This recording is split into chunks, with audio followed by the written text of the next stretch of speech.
Hi పిల్లలు, this is story time. రెండు కప్పలు. అది వర్షాకాలం.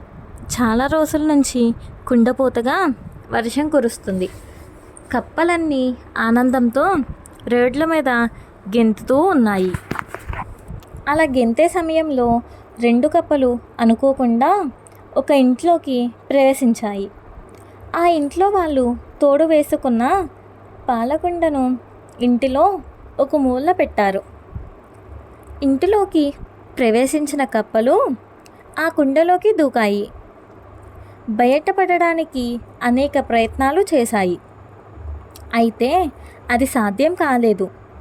శక్తంతా కోల్పోయి నీరసం వచ్చింది. నేను విపరీతంగా అలసిపోయాను. ఇంకా ఈదడం నా వల్ల కాదు అని అంది ఒక కప్ప. వెంటనే అది పాల అడుగుకు వెళ్ళిపోయింది. రెండవ కప్ప ఆశ కోల్పోలేదు. అది ఈదుతూనే ఉంది. అది ఆపకుండా ఈదుతూ ఉండడం వల్ల పాలన్నీ చిలికినట్లుగా వెన్న పైకి వచ్చింది.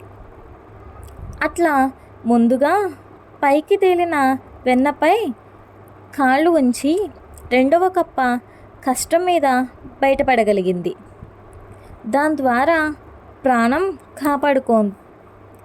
రెండవ కప్ప నీరసం నిహృతంతో క్రిందకు పోయి ప్రాణాలను విడిచింది.